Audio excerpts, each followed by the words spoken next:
Listo. Pues bueno, hola a todos. El día de hoy, así como les había prometido, me di a la tarea de encontrar a una persona que genuinamente supiera acerca de este tema y pudiera brindarnos una opinión, pues no nada más una opinión personal, sino un análisis profundo de lo que está sucediendo con la reforma judicial aquí en México. Y para ello, el magistrado Germán Martínez Cisneros, quien es magistrado de circuito de tribunal colegiado en la ciudad de Aguascalientes, es quien nos va a hacer favor de respondernos algunas de las preguntas que me han estado haciendo en Instagram. Entonces, pues antes que nada, magistrado, muchas gracias por haber aceptado esta entrevista. Al contrario, gracias, por mí encantado. Y qué mejor que las personas o que más personas sepan realmente la información verdadera y no a base de pues alguna manipulación. Entonces yo trataré de ser lo más objetivo posible. Perfecto, muchas gracias. Quisiera comentarle, digo, lo platicamos ya detrás de cámaras, pero como quiera le comento por aquí.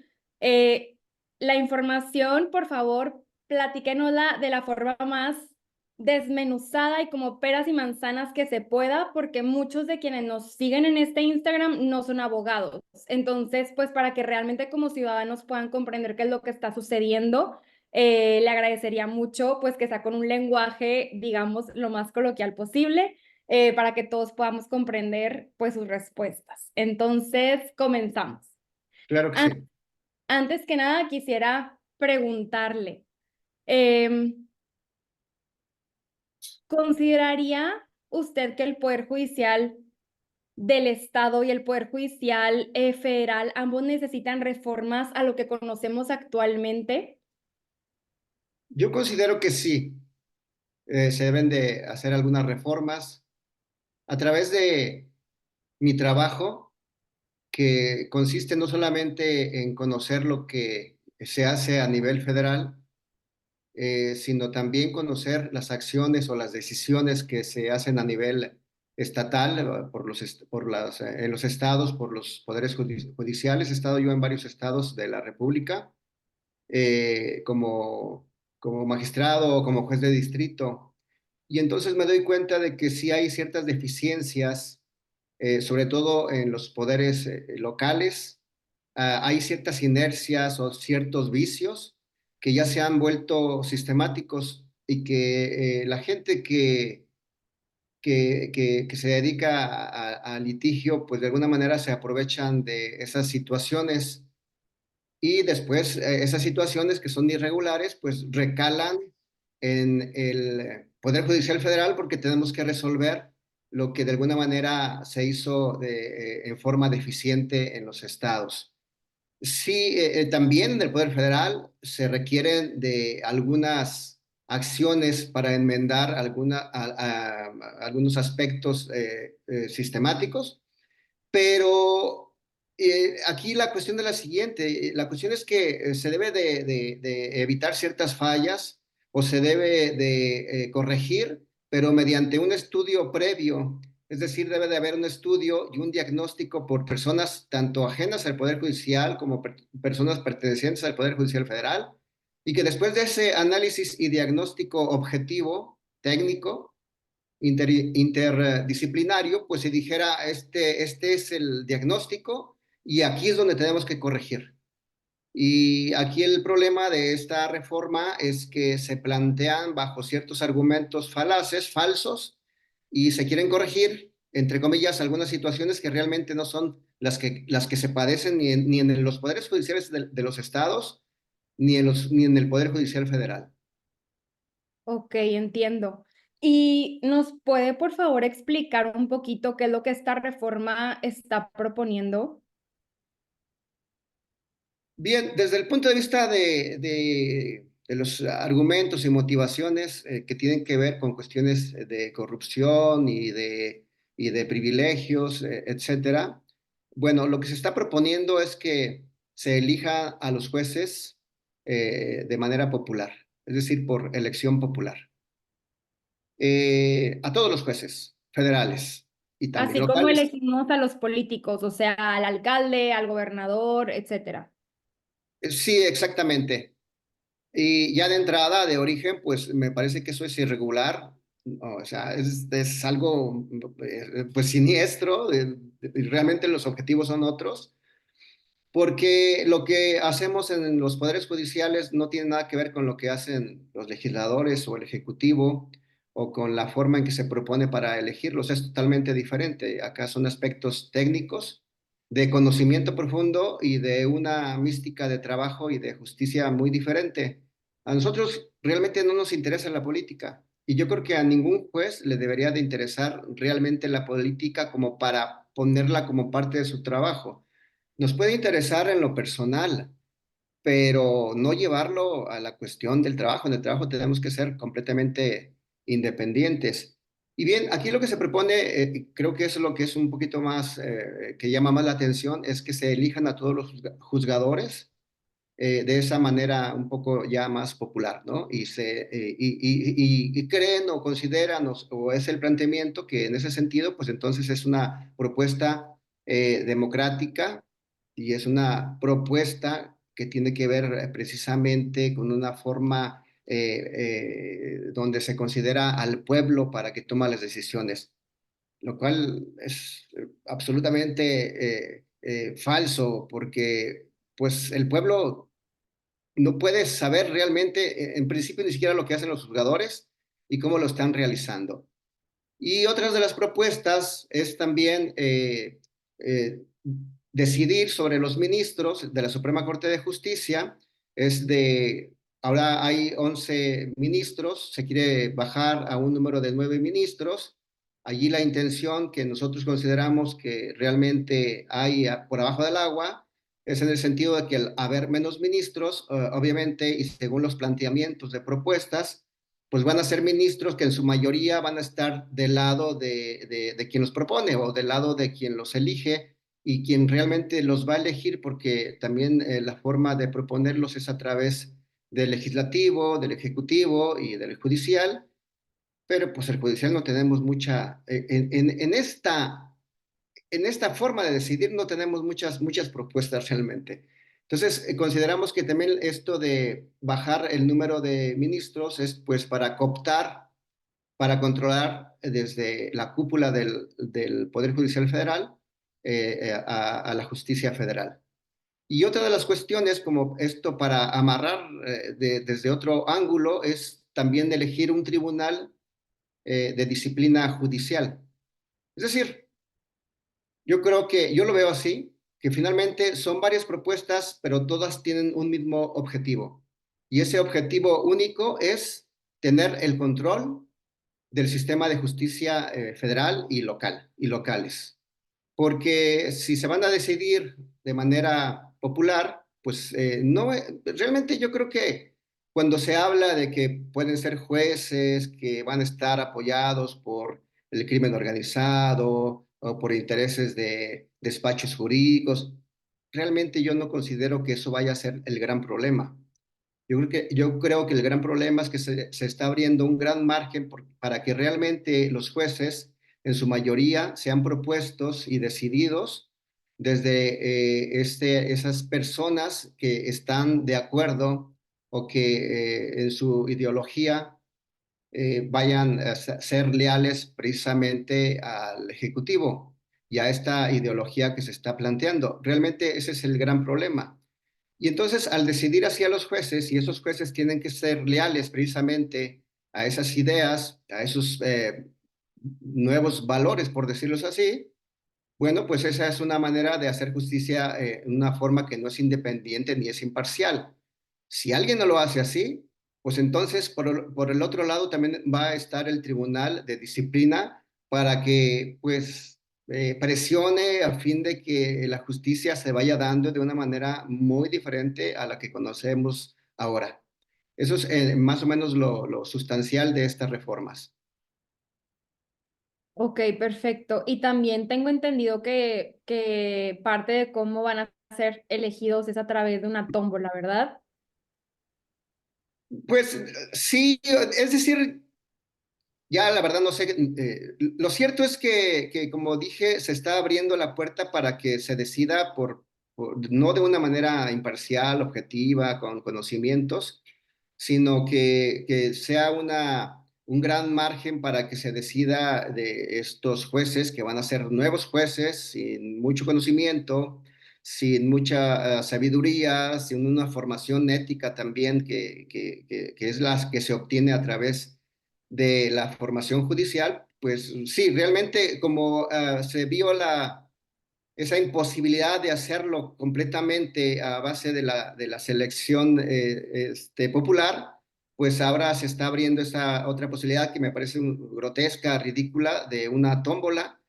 Esto, es decir, no es una cuestión de azar o de quién se gana el premio mayor para ser juez federal.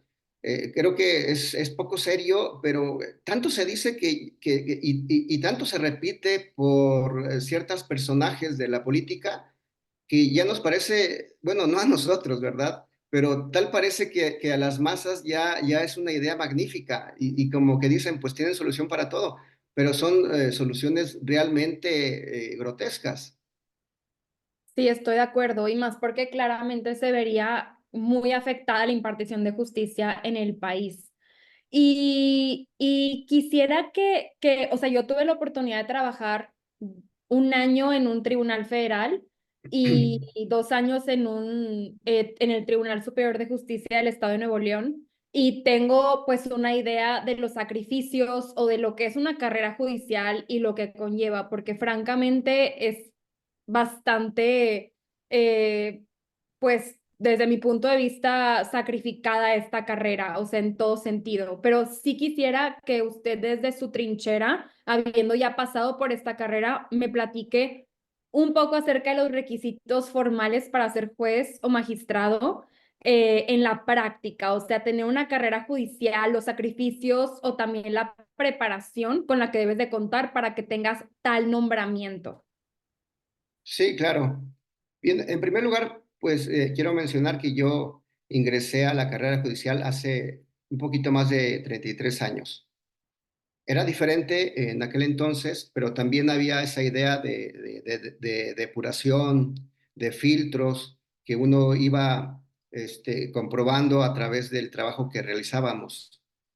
Ahora, obviamente, creo que es a partir del 94 en que ya se instaura la carrera judicial como la conocemos ahora, donde los jueces y bien, no solamente los jueces, es decir, desde el personal tienen que hacer exámenes, desde el personal que son los oficiales, que es el personal, por decirlo así, la jerarquía, el más bajo, tienen que ser abogados. En primer lugar, tienen que ser abogados, ya titulados, o a punto de titularse, pero que ya hayan terminado la carrera.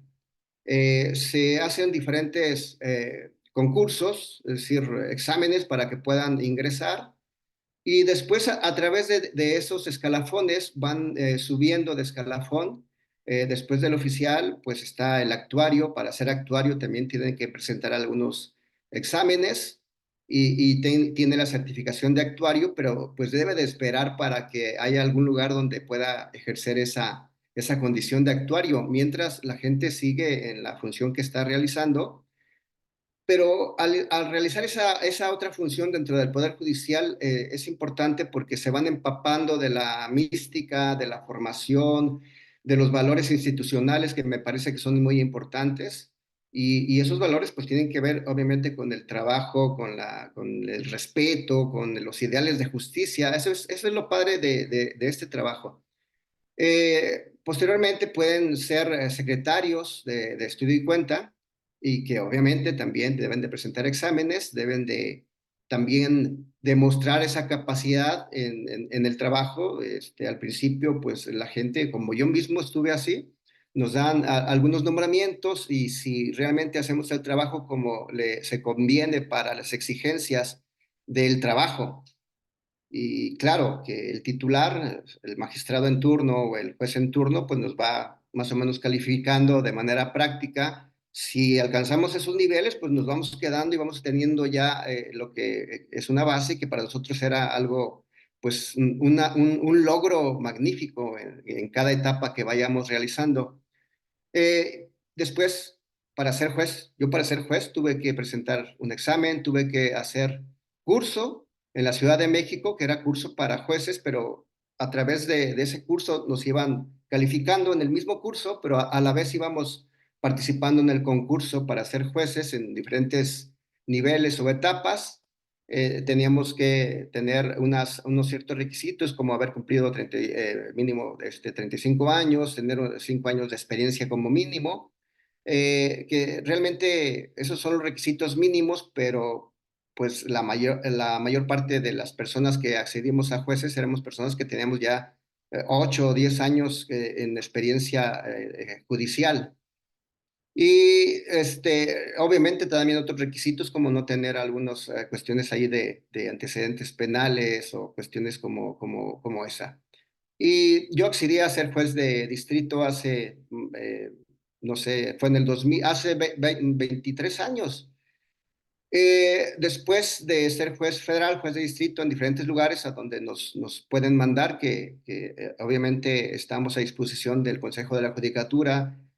Yo el primer puesto que tuve como juez federal fue en la ciudad de Los Mochis, Sinaloa.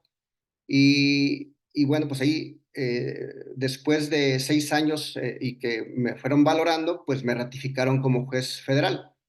Si hay alguna anomalía en mi trabajo, alguna irregularidad que se pueda observar o ser patente o que alguien se la denuncie, y si ello fuera así, pues había gente que no le ratificaban en el puesto. Yo afortunadamente pasé ese examen valorativo y después presenté examen ya después de 7 años de ser juez federal para ser magistrado federal.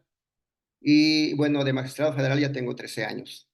Más o menos eso es lo que hemos recorrido. Efectivamente, es mucho el trabajo. Trabajamos en el lugar del trabajo y aparte nos llevamos trabajo a casa. Hay sacrificios, pero la verdad, y lo digo así sinceramente desde mi punto de vista, también hay muchos logros y mucha realización. Nos sentimos realizados, nos sentimos contentos porque estamos haciendo algo no solamente para nosotros y para nuestra familia. Estamos haciendo algo por la sociedad y eso es importante. Somos personas que creemos en la justicia, en los ideales de justicia. A mí me parece formidable porque si eran o son ideales en los que debe de creer un abogado, para muchos abogados cuando salen de la escuela se enfrentan a ciertas situaciones donde tienen que de alguna manera corromperse porque se decepcionan de lo que es en la práctica y hay otros más avesados que les dicen, es que aquí ya no valen los ideales de justicia, de libertad, de respeto, de civilidad, etcétera, etcétera. Aquí tenemos que ser como lobos y enfrentarnos a otros lobos. Y en el Poder Judicial Federal no. En el Poder Judicial Federal, al contrario. Y yo creo que por eso estamos, a veces somos tan disfuncionales en cuestiones que tienen que ver con la mentira o con la trampa o con esas cuestiones tan ilógicas como ahora se están dando. Porque afortunadamente tenemos un cierto resguardo por nuestro salario, que muchos ven como privilegio, pero nuestro sueldo, que son buenos sueldos, me parece que es un blindaje importante para que no nos metamos en otras cuestiones, ¿no? Con ganancias que no son bien habidas. Por eso yo considero que a pesar del trabajo que es pues sí, es mucho el trabajo y hay que esforzarse y hay que estar cumpliendo y hay que avanzar en el conocimiento de cuestiones técnicas muy avanzadas, pero que además nos llevan precisamente a tener también esa realización en cuanto a tener más conocimiento que nos permite hacer mejor nuestro trabajo y que después pueda ser de alguna manera ejemplo para otras personas que se dedican a la abogacía. A mí me parece muy importante. Hemos pecado, tal vez, y eso nos lo dicen varias veces, a veces la gente no lo entiende, pero nos dicen que somos soberbios. Yo creo que sí somos soberbios. Y yo creo que deberíamos de serlo menos, pero también yo creo que debemos de sentirnos orgullosos de lo que estamos haciendo y cómo lo hemos hecho.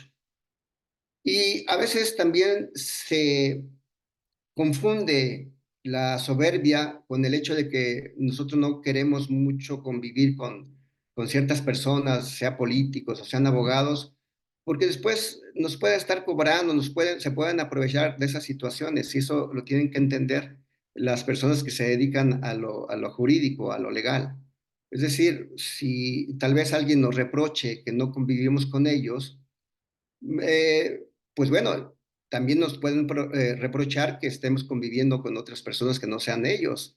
Entonces, por eso a veces mejor nos quedamos un poquito aislados en ese sentido, pero a lo que decía Claudia, no es tan doloroso como pareciera. Hay esa doble, ese doble efecto, o ese doble impacto en nosotros. Cuestiones que nos sacrificamos, pero también que nos sacrificamos por algo, por un objetivo que consideramos que es justo y que es necesario para este país. Pues muy buena explicación, muchas gracias por esa respuesta y yo personalmente estoy de acuerdo con eso. Y finalmente me gustaría saber, desde su punto de vista y tomando en cuenta que jueces federales son quienes, pues, tengo entendido, juzgan los actos de corrupción y arbitrariedad de las autoridades del país, hablando, no sé, desde un policía hasta un político de alto rango. ¿Usted considera que con esta reforma se vería afectada la impartición de justicia en el país y principalmente pues la democracia y lo que muchos tememos que pues básicamente nos estemos acercando a lo que hoy es Venezuela, que creo que es el miedo de muchos? ¿Cuál es su opinión al respecto? Si están esperando una respuesta más esperanzadora, pues no la hay. Realmente sí, yo creo que, como lo dije al principio, que el objetivo incluso es ese.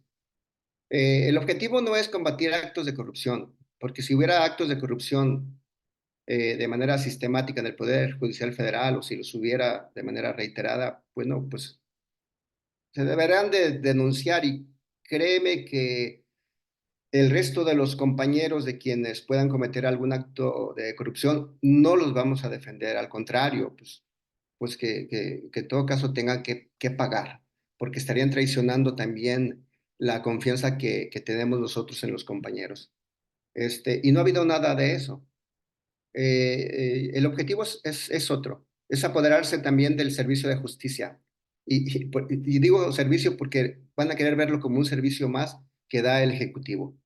Se va a querer ver como, o se quiere tomar de tal manera o controlar de tal manera que sea otra ventanilla más del Poder Ejecutivo, de la administración pública que depende del Ejecutivo, bajo la ideología del Ejecutivo, bajo la ideología de este partido que se está proponiendo, en una transformación que, pues obviamente es descarado lo que nos dicen, y nos lo dicen frente a nuestra mirada, frente a nuestro rostro, y nosotros todavía queremos explicarla o combatirla desde la lógica que nosotros tenemos, que obviamente es muy diferente, ¿no? Una lógica de respeto y de civilidad.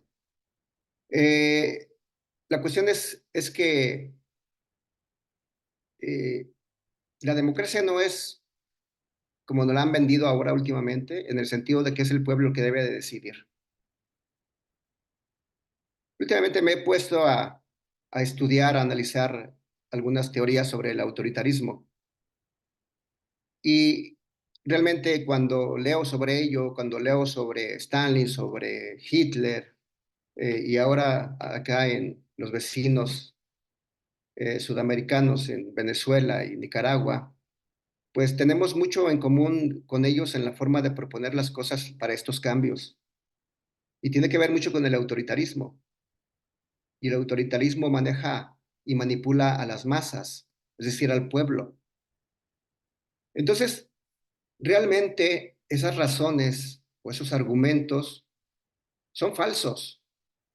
El pueblo no puede decidir sobre estos aspectos. El pueblo está siendo manipulado, es un instrumento del autoritarismo. Aquí lo importante es, para la democracia y para una república, es que haya tres poderes, tres, y que haya contrapeso entre los tres. Haya una tensión sana, saludable, políticamente saludable.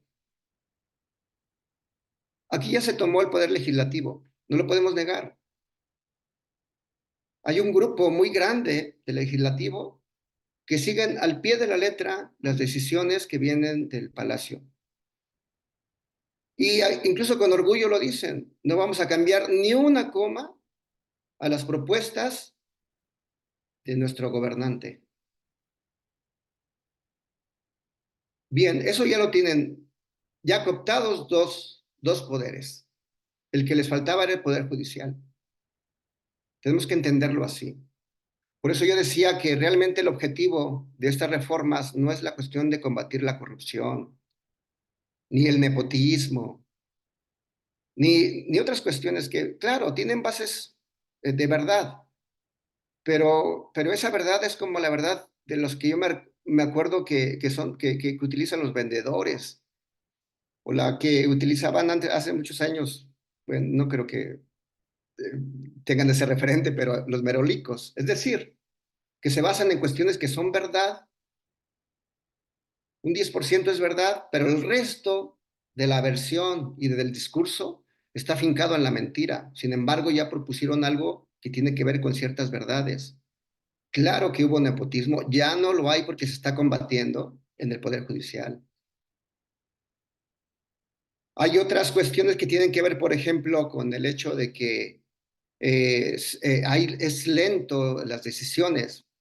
No solamente es culpa de nosotros, también de los abogados o de la actividad o de las leyes, porque hay que seguir un proceso, un procedimiento y cumplir con él.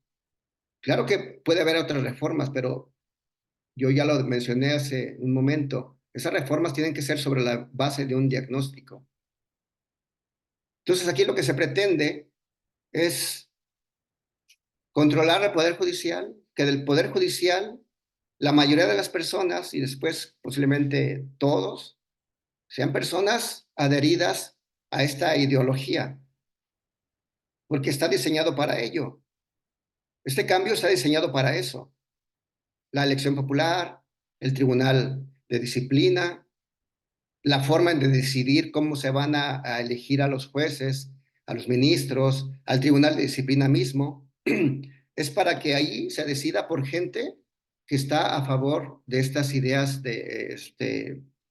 populistas. No lo puedo llamar de otra manera.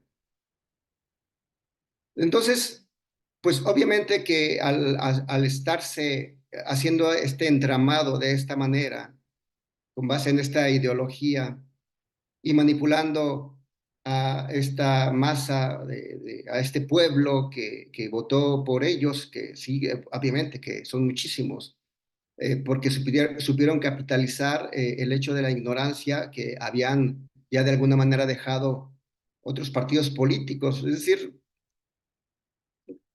claro que hubo defectos, hubo malos gobiernos, pero ahora se están capitalizando de manera magnífica para estos intereses. Y creo que nos va a llevar precisamente a estar en una forma muy parecida política y socialmente y económicamente a lo que se tiene en Venezuela o en otros países que han tenido más o menos este tipo de gobiernos o de este estilo. Yo considero que por otra parte, si el Poder Judicial Federal ya está controlado por el resto del gobierno, pues entonces, ¿cómo se les va a poder, cómo se va a impugnar las acciones o las decisiones arbitrarias, ilícitas o que vayan en contra de la Constitución o de los derechos humanos?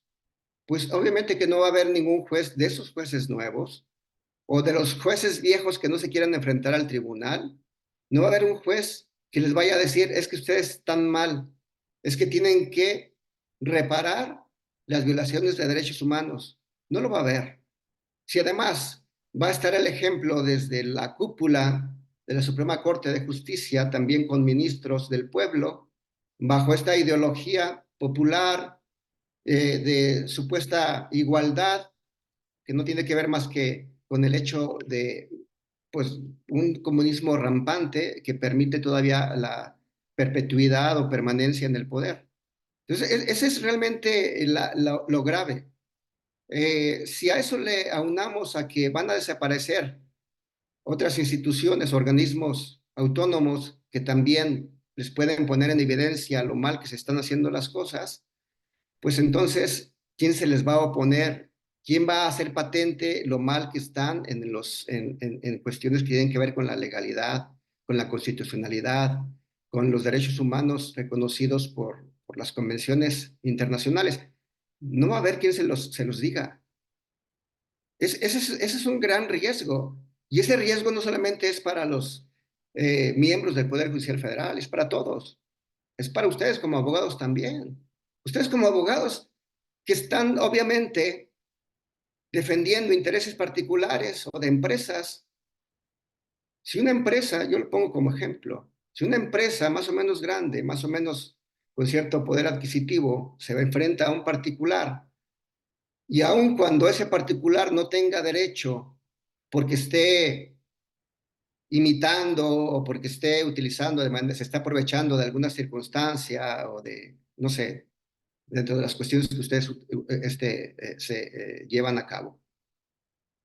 Si lo someten a un tribunal de esta índole, hay un riesgo muy grande de que se vayan por el lado populista, es decir, por el pobre, por esa persona que no tiene la oportunidad como lo tiene el poderoso y por lo tanto, pues la justicia que nosotros estamos proporcionando para el pueblo y del pueblo, pues le van a dar la razón a aquella persona, aunque no tenga el derecho a su favor desde un punto de vista objetivo. ¿Sí me explico?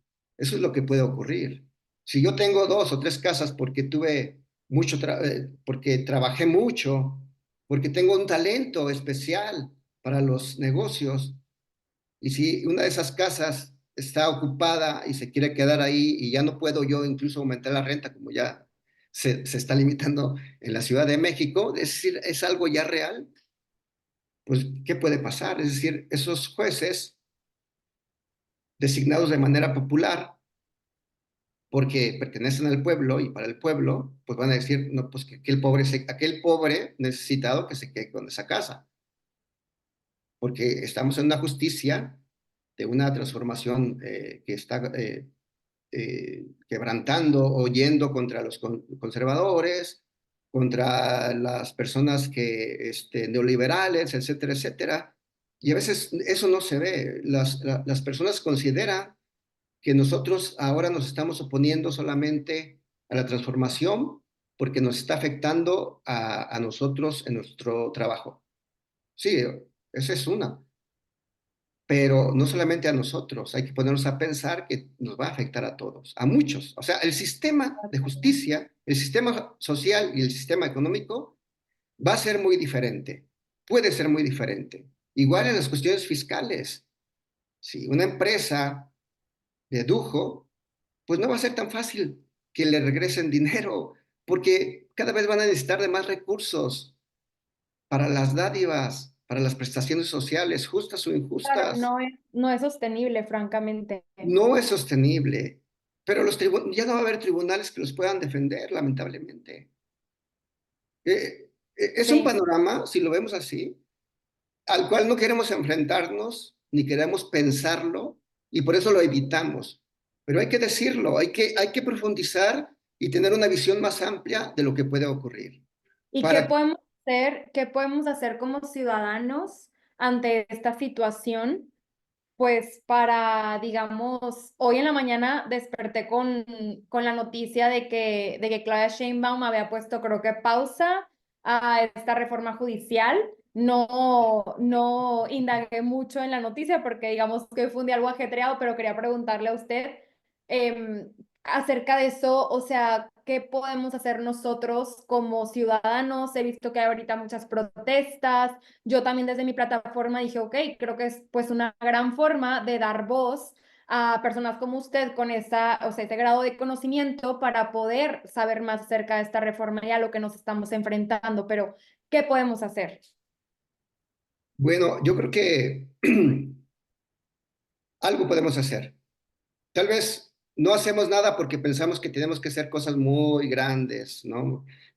Así grandiosas, pero bueno, por ejemplo, tú estás haciendo algo.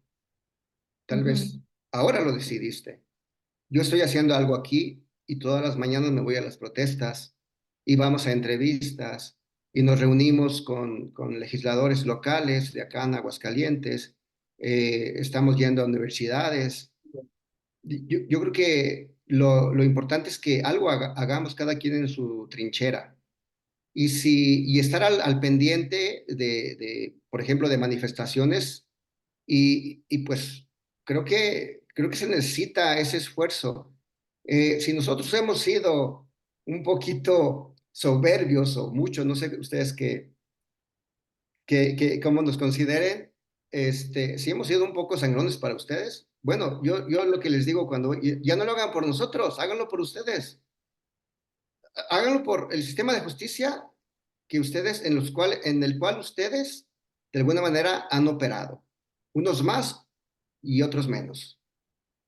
Si el sistema de justicia, así como lo vemos, se pierde, lo que vamos a tener no es un sistema técnico, ni científico, ni basado en la verdad, como ya le dije, va a ser un sistema ideológico, como ha ocurrido en otros países cuando ha habido estos movimientos, como ocurrió en Rusia o en Alemania. Son sistemas más bien ideológicos, no objetivos, no basados en el derecho científico. Y entonces, otros de los factores o de las instituciones que se verían afectadas, obviamente, pues son los docentes, los defensores de derechos humanos, las universidades, los estudiantes, porque los estudiantes están estudiando para tener más conocimiento y ese conocimiento técnico basado en derechos humanos, basado en la Constitución, ya no les va a servir de nada. Ya no les va a servir de nada. Van a tener que reinventarse y abaratarse y humillarse para entonces litigar, por decirlo así, los que litiguen desde un punto de vista ideológico y litigar tratando de favorecer nada más a ciertas ideas o a ciertos intereses populares y contraviniendo todo lo que han adquirido como conocimiento. Sí, efectivamente va a ser un sistema de justicia más barato. Yo pienso que incluso pues, va a haber ya más defensores del pueblo, abogados del pueblo, menos litigantes profesionales, porque no se va a necesitar tanto. Pero yo considero las personas como ustedes, como los que están de alguna manera un poco más relacionados con la función judicial desde su trinchera, pues deben de ser algo como esto. En principio, difundirlo. En segundo lugar, pues apoyarlo. Distribuir la información y si hay alguna manifestación, pues igual reúnanse ustedes como barras de abogados, como asociaciones de abogados o de corredores o de notarios públicos que yo me imagino también desde mi perspectiva que van a salir también muy raspados con todo esto. Entonces, pues eso es lo que yo sugiero, ¿no? Yo creo que ya ahorita estamos viendo que ya más gente se está movilizando, ya vi que las universidades, yo creo que de alguna manera también intuyeron que estos cambios les van a perjudicar, las universidades también ya están saliendo, van a salir a la manifestación de los estudiantes y eso me parece formidable. Yo creo que tenemos que dar a entender que el cambio no tiene que ser tan fácil o que tiene que ser imposible y no sentirnos derrotados, porque eh, yo tengo poco para ya jubilarme. Yo podría abandonar ya todo esto y decir, me voy a dedicar a otra cosa, o voy a cumplir nada más mis sueños personales, pero yo no quiero dejar el Poder Judicial así. Yo no quiero abandonarlo y dejarlo a merced de otras personas que no tengan el conocimiento y la experiencia, porque yo creo, estoy bien convencido de que la función que hemos estado realizando ha sido acertada de manera general. Si que hemos fallado, sí fallamos, somos humanos, pero no lo hacemos de manera maliciosa ni sistemáticamente maliciosa, como yo veo en otros sistemas de justicia de los estados. Por eso es que la gente dice, bueno, aquí de alguna manera me fregaron en este caso, pero voy a ir al amparo. Y yo sé que allá me van a escuchar y lo van a ver desde un punto de vista técnico, jurídico y con base en la Constitución. ¿Y ahora qué va a pasar? Yo no quiero dejar el Poder Judicial así. Sí, estoy completamente de acuerdo con usted, digo, más que por la familia, ¿no? O sea, no nada más uno, o sea, por los que siguen, o sea, las otras generaciones, pues con Así es. esto que está pasando, honestamente, hasta uno la piensa. Yo tengo un bebé chiquito y la verdad hasta le he pensado en tener otro hijo porque digo, híjole, con esta situación que estamos pasando, no sé en qué va a terminar, pero pues le agradezco mucho su tiempo, que hoy es su cumpleaños. También lo digo por aquí, que a pesar de eso, pues básicamente terminando el día porque ya es tarde compartiéndonos todo este conocimiento, claro, con una carrera judicial pues extraordinaria y bastante, bastante larga. Muchas felicidades porque me imagino pues el sacrificio que ha implicado para adquirir todo este conocimiento y pues agradecerle también por su servicio. Y pues gracias por esto y esperemos que se difunda bastante y que llegue a mucha gente, a muchos mexicanos para que Ojalá que alcemos la sí. voz y que esto se detenga y no llegue a mayores. No, al contrario, yo agradezco esta oportunidad y sí, efectivamente, pues hay que hacer lo que esté en nuestras manos. Esto es importante, lo que estamos haciendo, por pequeño que sea, si se difunde a más personas, pues va a haber más personas que lo van a ver desde este otro punto de vista que me parece importante y yo creo que ellos también van a tener más ideas que compartir y más cosas, más ingenio también para poderlo robustecer pues estas protestas, porque son justas. Muchas gracias. Al contrario, también pues ahí estoy a la orden. Gracias, hasta Buenas luego. noches. Hasta luego.